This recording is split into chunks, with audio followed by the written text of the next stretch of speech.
on the StreamYard. So hello everyone, welcome. I'm Aura Vasquez and I want to welcome today to another Aura's virtual town hall meeting. Trying to Today we have Elena Pope from the Evictions Defense Network, and she's going to talk to us about a few very important issues that are happening right now in Los Angeles. Um, the protections for renters have changed, so we can have a candid conversation with her about renters protections, was a state rule one, and I think you guys are also going to have a few questions about some other statewide policy. So with no further ado, let me bring in Elena into the live stream so you guys can talk to her. Hi, Elena. Hi, how are you?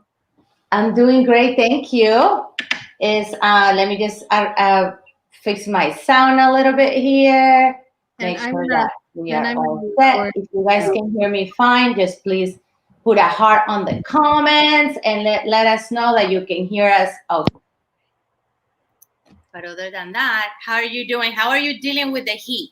Oh my God, it is so hot. And I'm an environmentalist, so I can't just turn on the air conditioner. Right. I know, and I know the LADWP has been also asking for all of us to just be cool, literally be cool, and crank all of our appliances at once because it's just too much for our energy production. But we have you again. Thank you. This is almost 4 days ago, maybe even less. We had you here talking about Rule 1 and tenants and evictions, and a lot has happened. Even personally to me, a few things had happened, but I wanted to, just for the audience today, for the people that are listening, to welcome their questions and their comments. You can do that in our comment box or an Instagram. You can do it right next to the comment box. There is a question mark symbol, and you can put, please keep your questions very brief because they don't all come. You cannot all see all of them. And for the folks on Facebook and on Instagram, on Facebook, on Twitter, and on YouTube, you can post your comments and your questions on the comment box. So thank you so much. So why don't you kick us off, just giving us a little recap about what are some of our basic rights right now as it stands today? Okay, so I've been doing a lot of these presentations, and I would say that, can you hear the echo? I'm gonna try.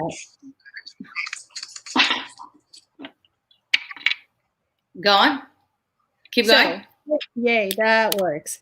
So I've been doing a lot of these presentations, and I think that sometimes I'm not as clear as I need to be, and it's because I'm trying to teach people how the engine works. When I go to my mechanic and he tries to explain to me what repair he made and how the engine works, I'm like, dude, I don't need to know all that. Is the car going to start? Yes or no? Okay. So I'm going to make this presentation the way I expect my mechanic to talk to me. Instead of trying to give you all the mechanics of all these laws, I'm going to go to the nitty gritty. On April 6th, this group called the Judicial Council passed a rule that we call Rule 1 that simply stopped evictions. They could be filed, but they could not move forward. And so as a result, landlords did not file them. We were expecting 365,000 in April. By June, it was 491,000 in LA County. And how many got filed? An average of 350 a month. That's 89% less than the pre-COVID monthly rate of evictions in LA County. Rule 1 worked. And if people want to know why it worked, we can do someone can say, why did it work? And I'll answer that question. Bottom line, Rule 1 worked. It stopped evictions. The Judicial Council has said, it's not our job. It's not our job to stop these evictions. Mm-hmm. It's the governor's job. It's the legislature's job. And honestly, they are right about that. Uh-huh. The metaphor I've been using is the Judicial Council found us lying on the ground, bleeding to death with evictions. They put a tourniquet on it, but it wasn't their job, and they're not really great doctors, so they didn't clean the wound. They didn't get rid of the debt, which is the infection underneath that wound. But at least they didn't die from bleeding out. Uh-huh. Then our local elected officials, the governor said, you know what? Not my hospital, not my job. Local elected officials, you can do it. You can pass the laws that you need to protect your people. And the Board of Supervisors and the City Council looked at us and said, maybe a Band-Aid on top of that wound will help. But a Band-Aid, the infection's still there. We still have all that rent debt. A Band-Aid's not going to do it. Then the Judicial Council said, they said it in June, and they said it again on July 14th to 24th, no more Rule 1. We convinced them to change their mind in June, but when they said it in July, they meant it. They were going to stop Rule 1 August 14. We did a little campaign. That got us till September 1st, but that's it. They're done, okay? Our campaign has turned to the governor. So in the chat, I will put what the action alert to the governor is. We need the governor to replicate Rule 1. He can pass a Rule 1. It'll be a governor's order, not a rule. It'll be an emergency order, not a rule. But the language of Rule 1, he can do it. And we need him to replicate Rule 1. And why do we need this? This is not even a housing issue, okay? This is a health issue. People are ordered to shelter in place. People are ordered to stay at home. People cannot stay home if they are homeless. People cannot shelter in place if they don't have a place in which to shelter. So the governor must absolutely make issue an emergency rule that replicates Rule 1. Okay. Now, let's talk about those Band-Aids that the local electeds put on. The County of Los Angeles is a very large area that has 88 cities inside of it, plus all of these areas that are not incorporated into the cities, and as cities. And so we literally have 40 local city laws, plus one that covers the unincorporated areas and any city that didn't pass its own laws. It's a patchwork of confusing laws that we can't possibly explain in a setting like this. What you need to know is that all tenants in the County of Los Angeles have some level of eviction defense protection if they didn't pay their rent due to COVID. So the landlord can file an eviction. Without Rule 1, that eviction will move forward, and you will raise as your defense that you had a COVID-19 reason for not paying the rent.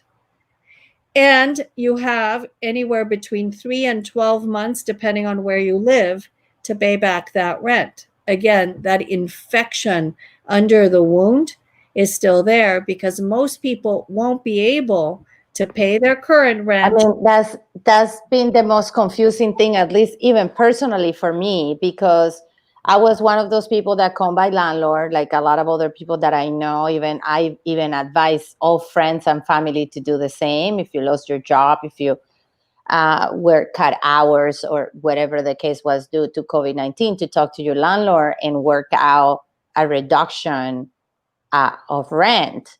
And a lot of the landlords now, and I wanted to ask you this question too, why now? A lot of the landlords are coming back now saying, well, yeah, but I didn't kind of meant it, or I was confused, or I didn't know, or I wasn't sure, or it wasn't explicit, or is at the discretion of who, so you owe me the money. Basically, you owe me the money back. Okay. Let's talk about that. But before we go to that, let's finish explaining the local laws. So these local laws, none of them forgive the rent. There is nothing so far. There's a rallying cry. There's a rent strike around cancel rent. There's a hashtag cancel rent. None of that cancels rent. And none of the laws that have been passed cancel the rent. Mm-hmm. And while people were encouraged to work something out with your landlord, unless you specifically worked out with your landlord that he was forgiving the rent, then that rent is not forgiven, and the landlord has 4 years to go after you for that rent if you have a lease, 2 years if you do not. So yeah, I've read the emails that you sent back and forth with your landlord. I can see how you thought that the landlord was forgiving the rent. I can see how he is making an argument. I never said that explicitly. And, so I think that it's something that'll have to get litigated in court. Or like worked out with your landlord, I guess. I mean, my hope is that I can come back to him and be like, all right, we're really like, what's going on here? But there are not landlords like mine that are nice or that are willing. There are landlords out there that they're like, I don't even want to talk to you. I see you in court.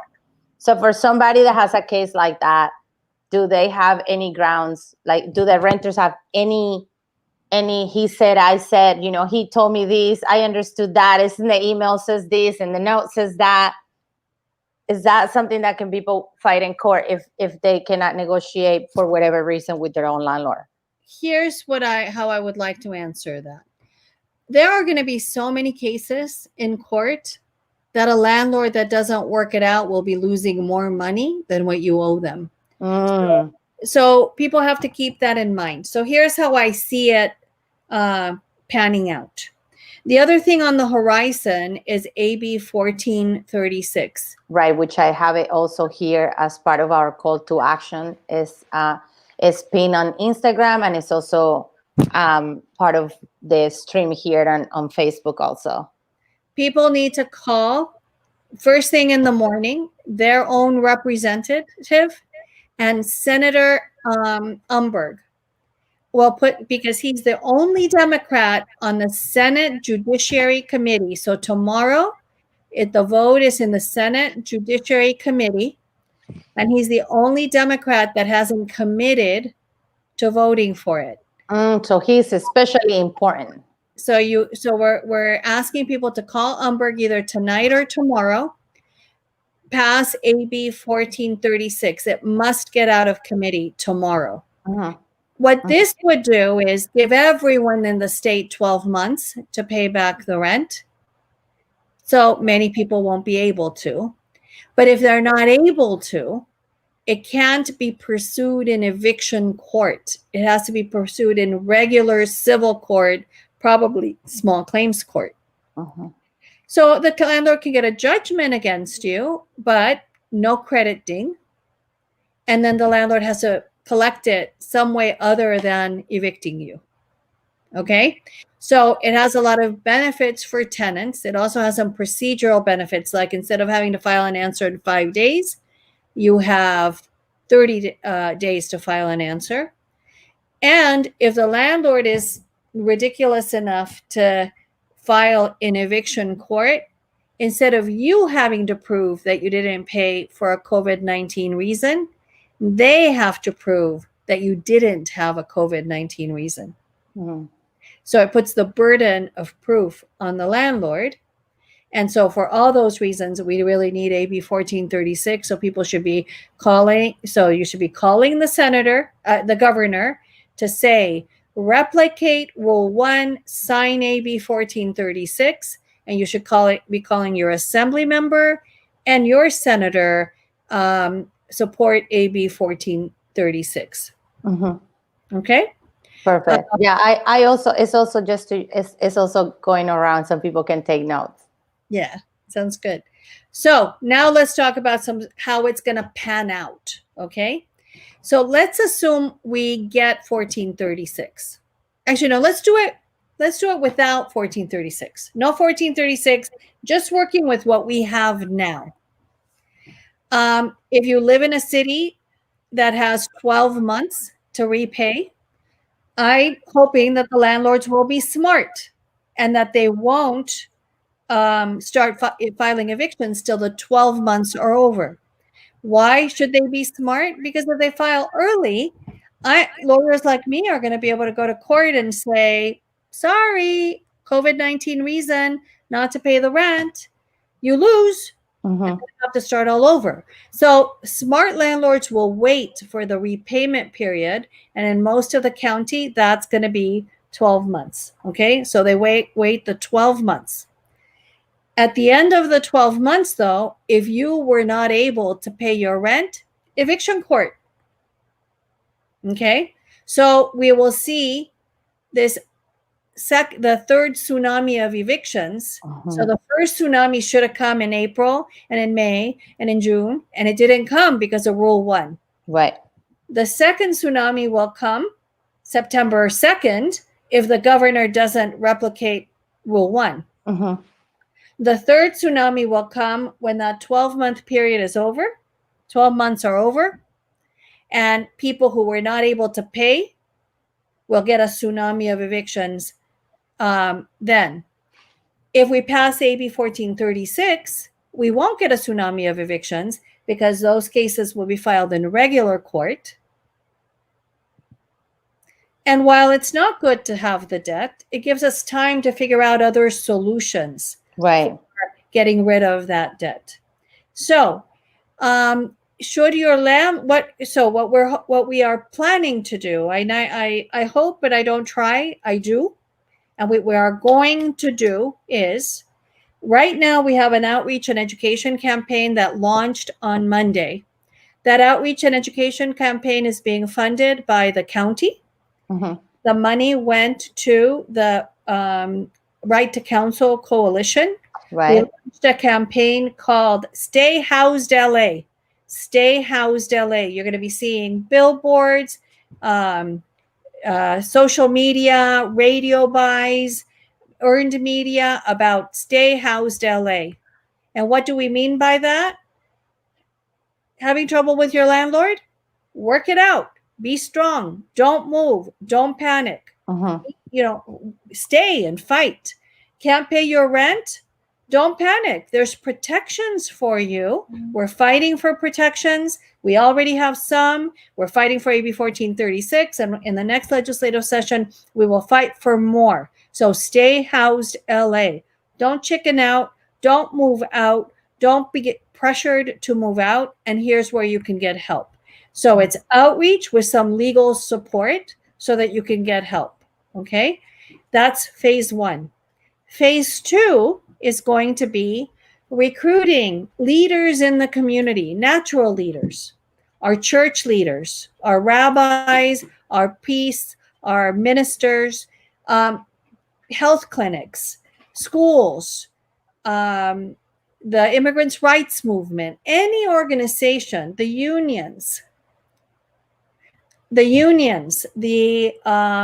all organizations, we are going to get them to provide us members that we can train to advocate for their own members. Amazing. So they're members advocating to help other members instead of you playing your own lawyer, right? Whoa, sorry, their daddy's home. You guys behave. Go downstairs. Instead of people advocating for themselves, which is good. It's better to have someone advocating with and for you. We're going to train people how to what their tenants' rights are, what COVID tenant rights are, how to negotiate this pay and stay agreement with some forgiveness of rent, long-term payment plans. So then other things that will make us more effective as leaders and more effective at helping people, including stopping illegal lockouts. So it's called Access LA, and we're going to be doing that during the 12-month repayment period. We hope to get rid of as all but 102,000 of these 491 cases through negotiation. So and then when the year is over, we are trying to increase our ability to represent people from 5,000 a year to 30,000 a year. If we can represent 30,000 households a year, those 102,000 evictions will disappear. Yeah. Because landlords will be forced to be reasonable in settlement. So right to counsel is so important. And I know that I learned more about right to counsel just being involved with the tenants unions and also understanding that there is no right to counsel right now in Los Angeles, which I don't know if a lot of you know. Some folks in the chat are asking about AB 1436. And if you can go back and tell us who authored or who we need to thank. I now we know who we need to call for it and what it does and how it's helping us, in the future. The author is Chu, and he has been a ally of tenants. He has been instrumental in a lot of the legislation that we have passed recently. That's CHIU. So that's the author. And what it does is give you 12 months to pay your COVID-19 rent. 12 months to pay it. The one that you owe when you worked it out with your landlord and he said, I'm going to do a deferment of payments. Right. So that you'll have 12 months to repay. And if you cannot repay in the 12 months, the landlord cannot sue you in small claims court. Cannot sue you in eviction court. They have to take you to small claims court. So number one, 12 months to pay. Number two, they have to take you to small claims court to sue instead of eviction court. Number three, no credit ding. They cannot affect your credit for COVID-19 related rent. Number three. Number four, if the landlord chooses to file an eviction court, the landlord has to prove it's not COVID-19 related, which means the tenant's going to win, which is then going to encourage the landlords to file where they should file, which is regular court. Some tenants don't like it because it doesn't cancel rent.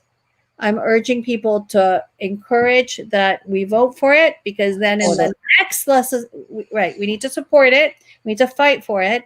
And in the next legislative session, we can continue our fight to cancel rent. So we're not promising to stop that fight. We will continue the fight to cancel rent. But for now, we need to take that fight out of eviction court, because we can't afford to have people be homeless during this crisis. Of course. So that is just to be 100% clear, because I have even a friend of mine that called her city council at City Hall, and they told her that there is a moratorium on evictions in Los Angeles. Is that true? There is not a moratorium on evictions in Los Angeles. No moratorium. You guys heard that? No moratorium on evictions. They still can happen. Moratorium is a prohibition on an activity. So a moratorium on evictions would be a prohibition on filing evictions. Evictions can be filed, even with Rule 1. Evictions can be filed. Therefore, there is no moratorium. Hold on, Ellen. I think we're getting static. Some static from your phone, I think. Okay, no, the static is gone. Forget it. So there's no moratorium because evictions can be filed. The closest thing we have is Rule 1. They can be filed, but then they stop right there, right? But we're losing Rule 1. And what we have in Los Angeles is 12 months to pay back the rent, a defense to an eviction. That's it. Okay? So it's not a moratorium. They can, I have a half a mind of sending all of them dictionaries for Christmas, because they all say moratorium, but then we say moratorium, right? And then the press says moratorium. So everybody go look it up. A moratorium is a prohibition on activity. An eviction moratorium would prohibit evictions. Evictions can be filed, so therefore no moratorium. We have defenses to those evictions. And that defense is, if you have a COVID-19 reason not to pay the rent, that's a defense. In LA, you also right now cannot be evicted for having extra occupants or pets, and there are no fault evictions. So in other words, What about, can the landlord cut your electricity? I know that one of the in Facebook, somebody's asking, can the landlord cut my electricity? it is a crime to cut someone's electricity.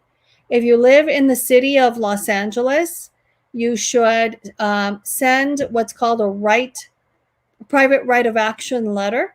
So Auda has the tenant survival guide on her website. Pull it down. The last sample letter in the survival guide is a private right of action letter. Send that to your landlord. There is also, if you don't live in Los Angeles, wording. There's a whole sheet. The landlord is threatening, lock me out or turn off my utilities. What should I do?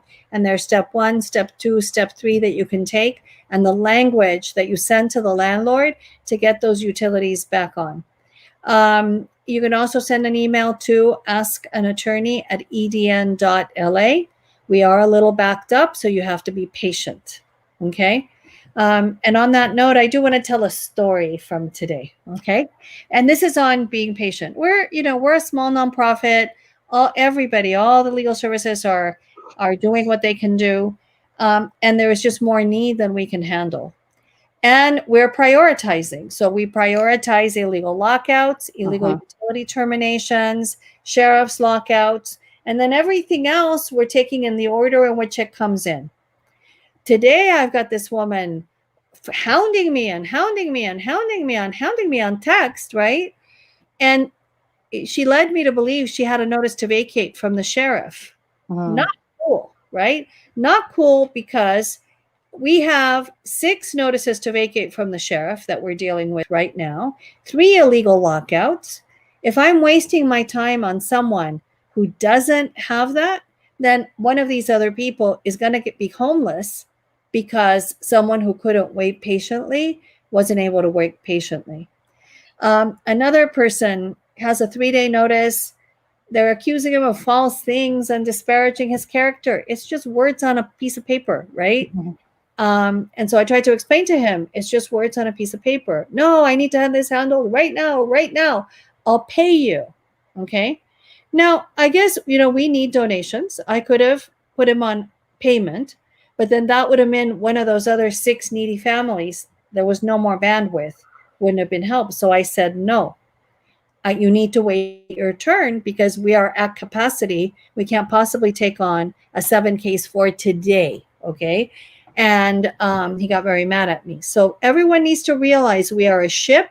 It's in a storm, and we can all survive if we work together. But if you think that you're the center of the universe and your case is the most important case, no vale. It's not right. You need to work with us. You need to go with the flow. You need to be prepared to wait your turn. So that we can help the most urgent situations first, and then get to the ones that are not urgent. Okay. And maybe for some folks that are watching that maybe are lawyers, my fellow attorneys that might want to get involved with you and support your efforts to help other tenants, can they do that? Or even paralegals or anybody like that? Can they connect with you and help you, maybe help you with some cases or so? Yes, we have a training program every Tuesday morning at 10. It's a 6-part training program.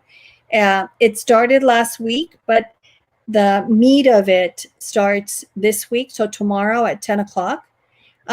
So I will put so how do you want me to do this? To put the link?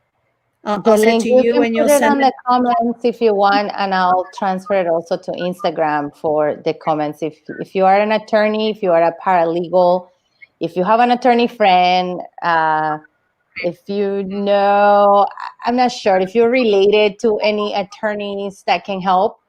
I think the Evictions Defense Network is a great place to support. They help so many renters. They deal with so many cases, and I know personally that Elena is very invested, but it's only one of hers. So it would be great if our community here on social media can put an alert to our fellow attorneys, paralegals, people that have some sort of legal training, and join tomorrow, right?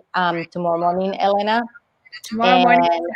Tomorrow morning, and I'm gonna post this around so that you can also help them see more cases. Right. So we put you through the training program, and then what you're mainly doing is counseling people either on our hotline or by email, and everything you say and do is supervised by an attorney. But you can save us, the 30 minutes it takes to interview someone. You put out the advice, we review it, and instead of spending 40 minutes, the attorneys that are supervising can spend 5. It allows us to serve a lot more people. So please do join. I've put it in the chat how you come to the training program, and Auda has They can transferred also it. find this information on your website, on the EVNs, on the Eviction Defense Network website. No, we're not that good at updating the website. So we need to update the website. We use a lot social media a lot. So just do it from here. And then the other thing that people can do, if you the thing ends, you didn't ask your question, and oh my God, I should have asked. You can send an email to askanattorney@edn.la. You will get an automatic reply with our weekly Zoom webinars. Tuesday, Thursday, Saturday, you can come and ask questions. Tuesday is Spanish dominant, translated to English. Thursday and Saturday are English dominant, translated to Spanish. So tomorrow's for the Spanish speakers. If you have questions, you can go to some at the Zoom, the kind of virtual meeting that the Evictions Defense Network has for folks. And on Thursday, it's mostly for English speakers. Yeah. Yeah, I mean, I see a lot of folks talking about electricity, especially on Facebook, and if the LADWP can turn off their water, and landlords that shut off the water in half of the house or turn off the lights and such. So let me tell you what's happening. The reason that's happening is when we have done a good job at closing up the eviction process as a way to evict people, right? And landlords are getting increasingly frustrated about not being able to evict people. So when they cannot do it through the courts, they do it illegally. Now, in 2019, we averaged 3,380 evictions a month. We're down to 350 in 2020, which is a huge drop. And we were expecting 365,000. So it's an even huger drop. But there's been an uptick in illegal activity by landlords, but not an 89% uptick, right? And so the raw numbers are not as many as the drop in evictions. But it is very distressing when people don't have water and when people don't have electricity, or when they're just kicked out. I just talked to a woman whose landlord came with a truck and a bunch of guys and moved her stuff out and gave it away to a charity before she could stop him or stop her. It was a female landlord. So that's illegal. There will be a lawsuit. That person will pay. But the trauma of going through that is horrible. And landlords, mark my words, right before COVID, we settled a case that we had filed 2 years earlier of a 70-something-year-old woman who was locked out of her house in the heat, 115-degree heat, 110-degree heat, in the middle of the day. And it took her son 4 hours to get to her. And so she was in the heat for a substantial amount of time. I think it was 4 hours. We got $250,000 for her. Okay. So landlord, if you don't want to pay your tenant $250,000, stop your illegal activity. Okay. You do not want to meet me in court. You do not want to meet one of my colleagues in court. Behave, do what's right, give the 12 months to repay. Let's all get through this together. Sometimes lawyers are afraid to sue mom and pop landlords because it's hard to collect. Right. The mom and pop landlords have not been behaving well in this crisis. Right. A lot of the lockouts are, and the illegal utility terminations are mom and pops. Believe me. I mean, I always get this commentary even from friends saying, well, the water flows both ways because, some people have small homes and they rent in the upstairs and they also need their money to pay their mortgage. I mean, the reality is that the root cause of this issue is that in Los Angeles, we don't have renters protections that are really strong. And we also don't have affordable housing clauses because of state regulation. I mean, there's a lot of intricacies to this issue, but unless we work towards having a city where we have really good affordable housing programs that are really affordable for people that live here, not affordable for New Yorkers or people in San Francisco, but affordable. Like, for example, in my area, when I ran for office, and on average, people made $47,000 a year. $47,000 a year in the second largest city in this country, one of the most expensive cities in this country, where my roommate and I have been looking for more competitive cost of housing to see like what are we going to do, and we haven't been able because you cannot find a 2-bedroom apartment in Los Angeles for less than $3,000. Okay. So let me tell you why that is, okay? So in May of 2016, some landlord decided to raise the rent when their tenant moved out voluntarily. And the guy across the street said, wow, you got an extra 200? I think I'll do that too. Mm-hmm. And the guy down the street, I'll do that too. So suddenly it started a spiral upward that got to the place that between May of 2016 and November of 2016, rents for a single in Pico Union, complete with rodents, roaches, and bed bugs, went from 800 average to 1,100 average. Wow. And by February of 2017, when we stopped checking, it had gone to 1,300 average. And that happened all over the city. Why? It wasn't rising costs of housing. It wasn't rising costs of services. It wasn't rising costs of anything related to that housing. It happened because it could happen.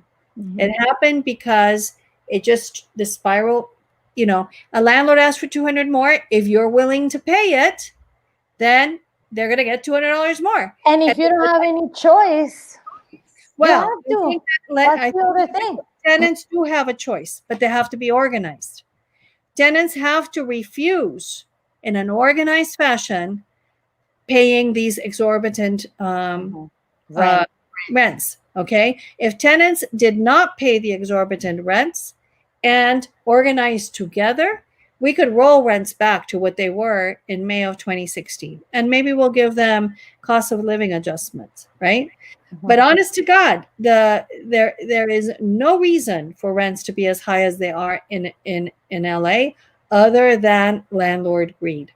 Landlords do not need what they are charging. And so you're talking about the renters having to organize and to work together to make sure that we can kind of stabilize almost on our own the rent.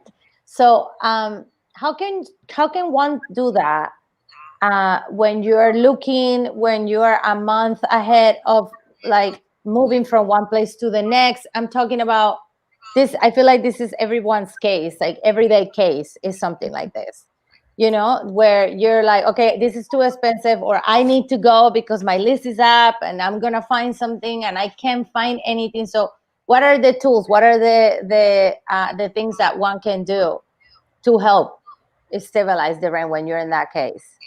You have to organize. You have to get involved, and you have a couple of options. I work very closely with the Alliance of Californians for Community Empowerment. It's called the Alliance of Californians for Community Empowerment. They are all over the internet. Hold on one second. If I put the phone there, does it interrupt the any screens? No. Just put it on the chat, and then people will be able to see it. Or if you do it on the private chat, I'll transfer it to the public chat, and then I'll share it with folks also on Instagram. So bear with us, Instagrammers. We're talking about how you can join the organizing efforts to help other renters and yourself as a renter to stabilize the rent in Los Angeles. Okay, I'm going to put it in the private chat because that's where I'm at. Beautiful. I have to tell people that I am 61. I grew up in a time when you wrote a letter and 3 weeks later you got an answer, and it was through the U.S. Post Office. The first time I used a fax machine, I went and I put the paper in and I dialed the number and it came back on the other end. So I thought it had worked. And somebody had to explain to me it's not a pneumonic tube; it's going through the wires. Okay, so and at the office, people do this stuff for me, right? So when we got LexisNexis and they wanted to teach me how to do internet research, I said, I know how to do internet research. Oh, you do? Yeah, I send you an email on the internet and you do the research. I'm having to do a lot of stuff for myself. That's great, Elena.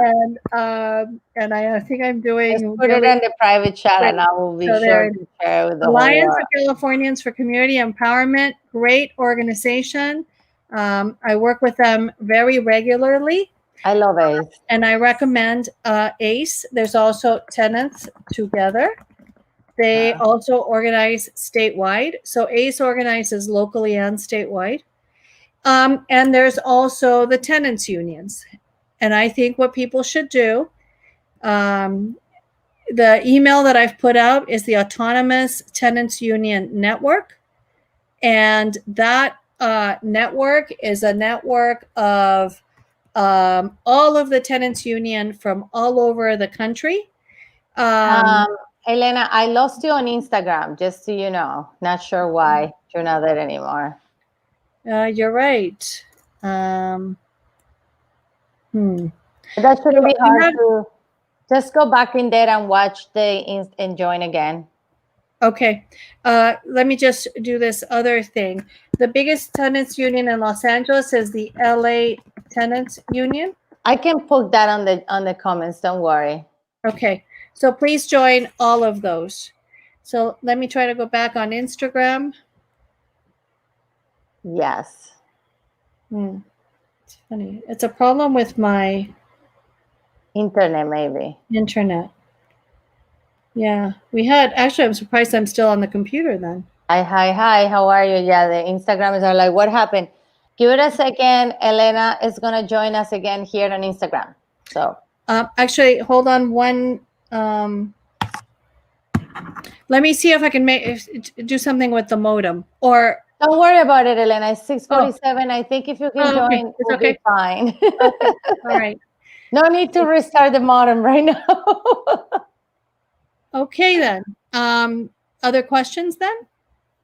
I'm just waiting for you to join us on Instagram. Some folks are in there. I think the majority of the questions were around, calling housing authority, what to do. I mean, you explained really well that Rule 1 is what allows us to not be evicted for whatever reason there is, and AB, okay, hold on. AB 1436 is the actual kind of in the middle ground until we get rent cancellation that is going to help us not to repay the rentals debt in case you have worked it out with your landlord, but your landlord is turning around and say like, well, no, I didn't say that, or whatever it was. So these are the two things that we wanted to cover today and that we covered last week, and that it has given people a lot of homework to do. So I'm waiting for you to join us on Instagram. It's not letting me go back on. Okay, let's see. You have to go back and watch the live stream so that I can put you in, and then we'll be all set. Okay. The Instagram is bear with us, but we have some homework, and I can tell you while Elena gets in here that we got to call 3 people, 3 bodies of government, and if you know who these bodies of governance are, please put it on the comments. So go ahead and let me know, who are we calling? Number 1, who are we calling? Let me know who we're calling first. There are three bodies of government that we need to call. Go, guys. I want to see it on the comments. Let us know who's been paying attention. So while Elena gets in back on the chat, I can tell you that there are three bodies of government that we need to contact. The first one is the governor. You have to call Gavin Newsom.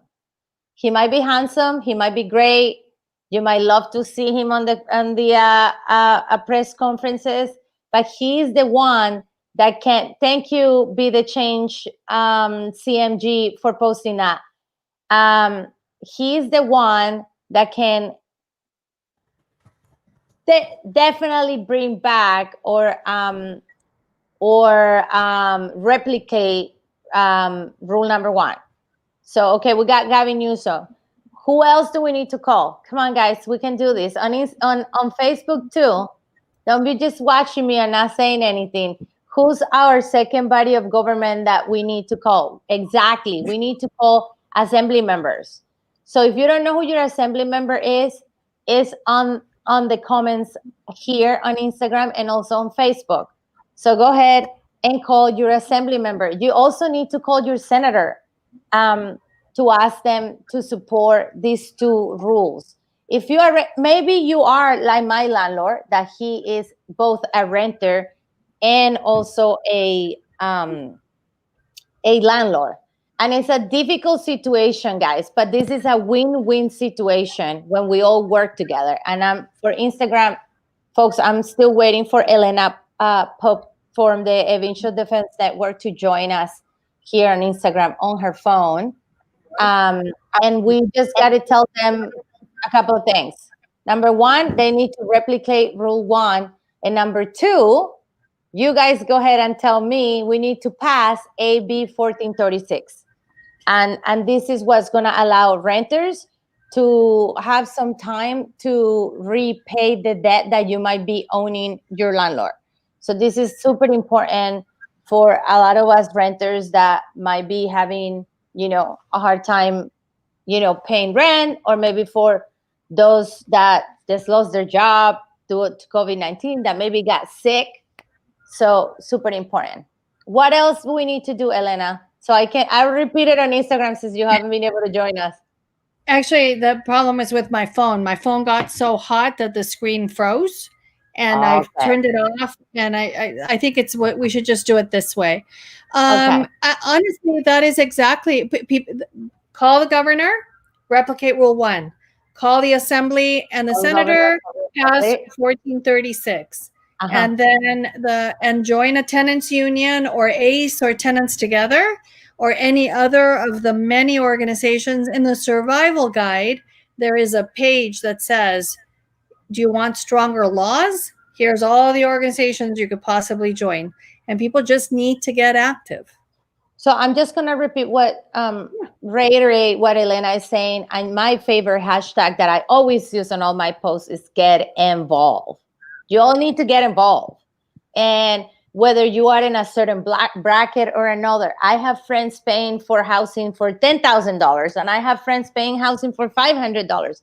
This is in our best interest to work together, to join the LA Tenants Union, to join ACE, to join Tenants Together, to even support the Evictions Defense Network.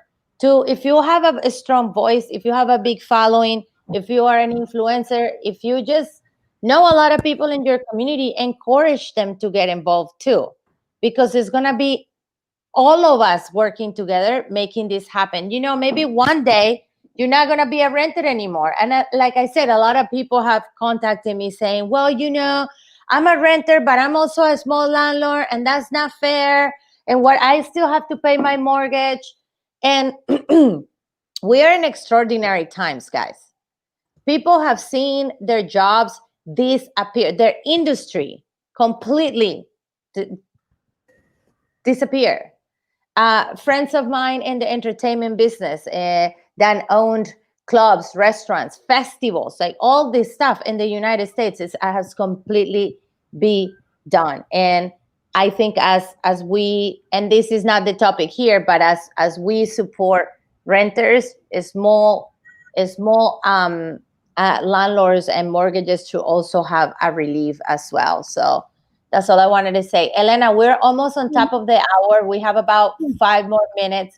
What are some of the things that you want to leave us with before we go? AB 1436 has protection for small homeowner for small landlords, so that's another reason to support it. Okay. So why don't you repeat that one for the Instagram?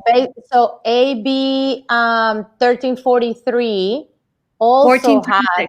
Wait, hold on a second. 1436 also have clauses to support landlords and mortgages. So this is in everyone's best interest, basically. Yep. This is on everyone's best interest. Yeah, absolutely. Okay, I think wonderful. we've covered it. Other than answering questions that have been unanswered, it's get involved, call the governor, call the senators, call the assembly members, and call them each day and every day. You think call them all the time. Call these people all the time. Call them your story. Call them all day. What's the next deadline, Elena? Well, when the AB 1436 is in the Senate Judiciary Committee tomorrow. So we have to call right now, guys, because tomorrow is a big day to get this out to the Judiciary Committee in the Senate. What about rule number 1? That's like ongoing fight. We're fighting for it right now. So we need to get the governor to take action before September 2nd. September 2nd. And we are, he has finally started making overtures, and we are in negotiation with him. He has reached out to key organizations, and so we're educating him on why we need to replicate Rule 1. It can be nothing less than calling the governor. Okay, and that's my birthday weekend, you all. So I am expecting you to give me the best birthday gift, which is passing rule number 1, and also really strongly supporting in your heart AB 1436. So I want to thank Elena so much for being here. Thank you so much for being part again. Hopefully we'll bring you back with better news, with celebratory news. I will continue posting and sharing resources for all of you guys to get involved. And please, it's as simple as that. Get involved. So thank you, Elena, so much for stopping by. Thank you, everybody, for joining us. We'll talk soon. All righty. So this was one more Aura's virtual town hall meetings. And next week, we'll have more. But for now, this Wednesday at 6 p.m., I'm going to have the Drug Policy Alliance talk about decriminalization of illicit drugs.